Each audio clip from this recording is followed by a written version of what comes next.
Well, first of all, happy Thanksgiving to all of you. It's, I try to say this every time, but I really mean it every time that we need this coverage for our game, and so appreciate the sacrifice of the media. And it's bigger than us. It's bigger than UConn. It's about growing our game. So thank you for giving exposure in that way. UConn was a better team tonight, and they are obviously have set the standard of excellence. And we wanted this to show us a barometer of where we are in our standard of excellence. And we're a really good basketball team. But there is no margin for error with a great basketball team. And all of the things that were exposed in our game tonight, I believe, are completely fixable. We will grow into that. I think there's nothing like a game like this to teach our hearts, and coaches included. There's not a moral victory. We expected to come in and win. And we fell short. We had some errors, but we're going to let this game teach us, and I believe we will be better off for it.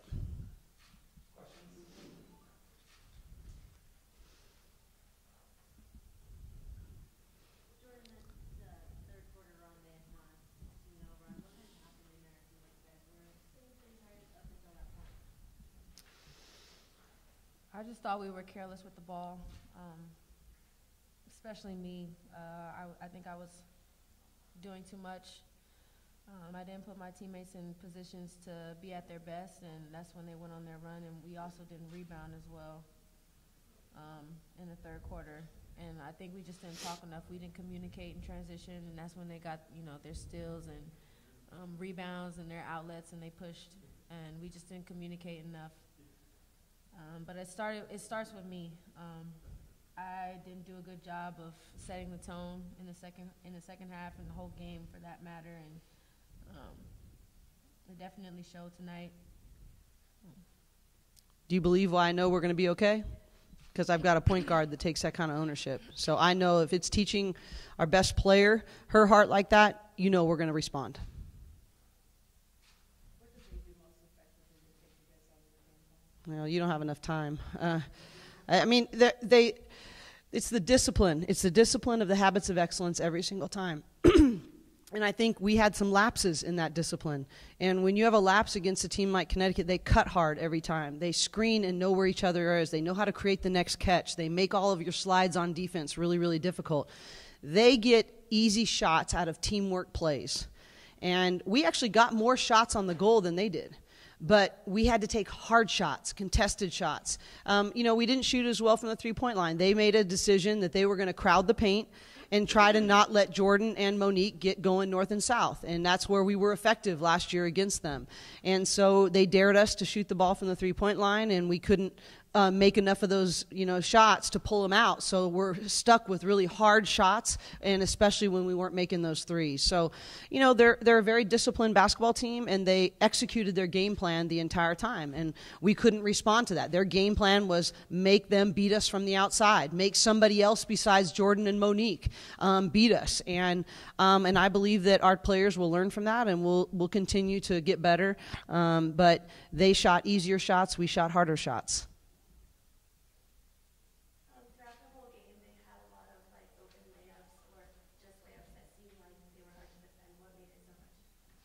Well, layups are really hard to defend. They get the ball, and we call it the war zone.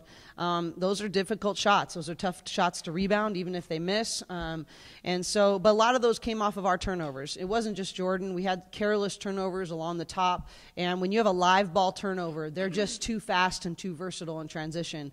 And if you give a great team that many layups, you're not going to win the game.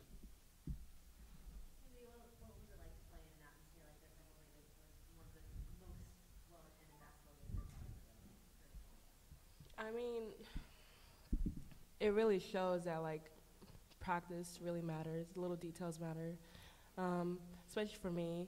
I made a lot of mental lapses on the defensive end and on the offensive end. So I just have to really take practice serious now.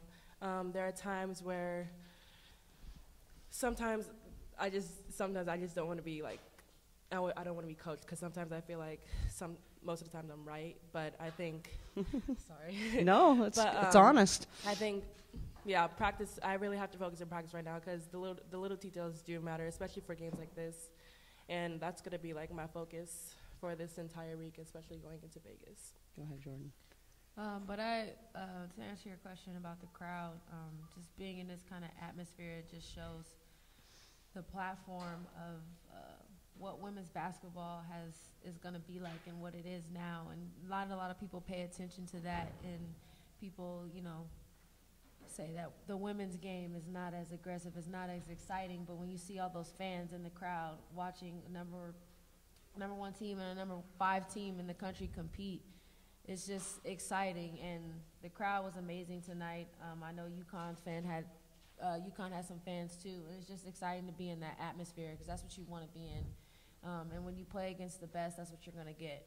Mm-hmm. So the crowd was great tonight on both sides. So, yeah.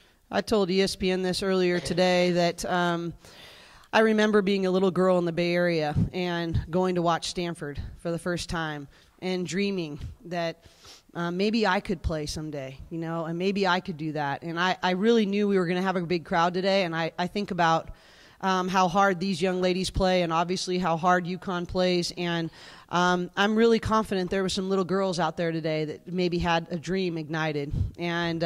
And maybe some more people got excited about basketball because of the way that they played.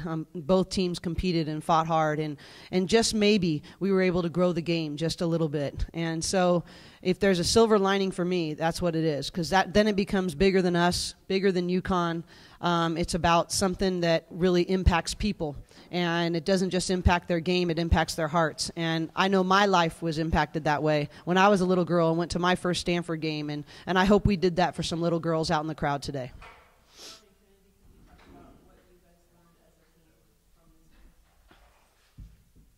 What standard looks like, what excellence looks like. And this game is going to teach us of where we're at right now. It taught us, and we're not there yet.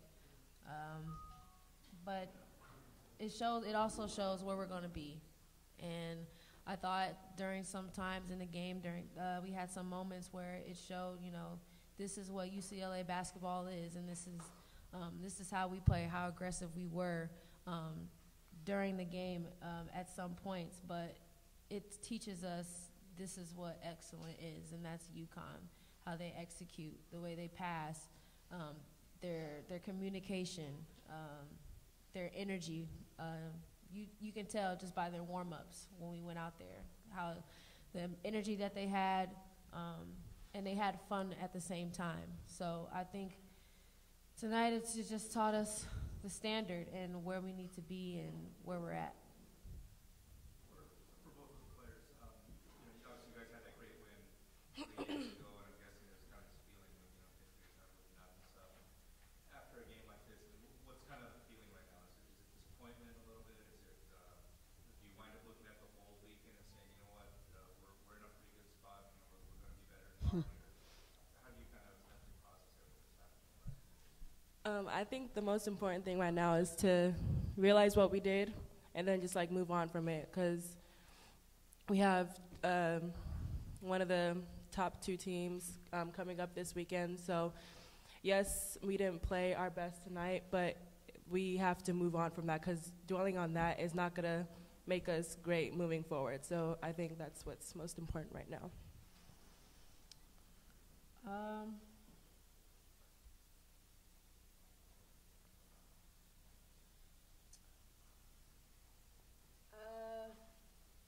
I just think that the most important thing is what we need to focus on as a team. It's not about who we played tonight. Obviously, UConn is a very great team, but it wasn't just about this game tonight. It's about the future, where we want to be, and the things that we need to grow as a team to get better at. And like I said, UConn taught us tonight. So obviously we're going to go back, look at the film, and see what we can work on and move forward as a team. But it's not just this game. It's games in the future, how it's going to teach us, how every game is going to teach us. And this game taught us that, we have to be more aggressive. We have to pay attention to the details and focus on the little things, because at the end of the day, those things matter. Obviously, it took you guys several seasons to get to this point.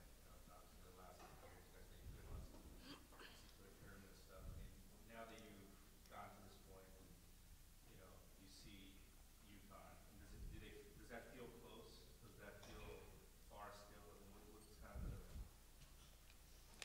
It's a little bit of both. I could say I'm honored that we're the we're top 5 team in the country.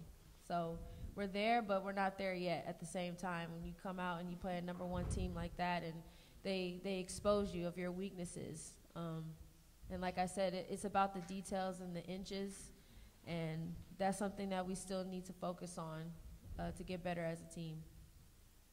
Coach, one of the things that Gino said was you've made it a lot harder for people to come in to this huge area of talent and get hits, and that's something that you really helped reestablish. Mm-hmm. Can you just address that? Because I think he was very complimentary.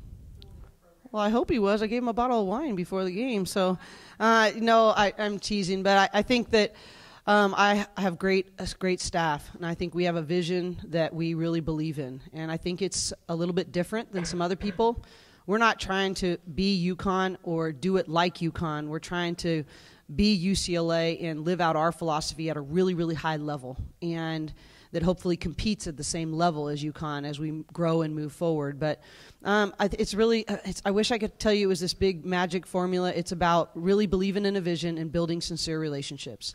And I think that people like Jordan really wanted to share this experience with her family and to stay home. And Kennedy Burke, we got 2 right here, hometown kids who could have gone lots of places around the country, but they wanted to have substance and they wanted to have a chance to reach their dreams, but they also wanted to share it with their families. And so hopefully we've made it really hard to come in here, but it really is about having a vision and really believing in that vision. And we want to create uncommon transformational experiences for young women through basketball. And we want to really care about people and build sincere relationships. And that's how we've done it. And I hired a lot of people a lot smarter than me. Kennedy, you talked a little about your game tonight, and sure you kind of struggled shooting the ball. But what I liked so much is that you kept shooting. And on a team with so many freshmen, you're going to be the senior leader next season. How important is it to you that these players are looking up to you and noticing that you're remaining confident in your ability in such a big stage? I just have to set a great example for the freshmen. As I said before, I just have to step it up in practice. Just focus on what I need to focus on. From this game, I think while I was shooting, I was hesitating a lot. So I think I just have to put in the extra work in practice and then just keep setting that example, keep communicating with my freshmen, and Well, I was just going to say, we have 9 new players, and I thought rhythm was a big part of this game. And I didn't think we had the teamwork rhythm and, just sort of how to make that one next pass. We had several miscommunications where we were flawless on Saturday in our set pieces, underneath out of bounds, sideline out of bounds, and we had a lot of different teamwork problems tonight. And, but I believe that that's something that's really teachable, and it also is something that takes time. And I believe that as these 9 new players not only get into their own confidence levels, but they learn to link together, you're going to see a real change in that. And it's going to take some of the burden off of Kennedy and Monique and Jordan.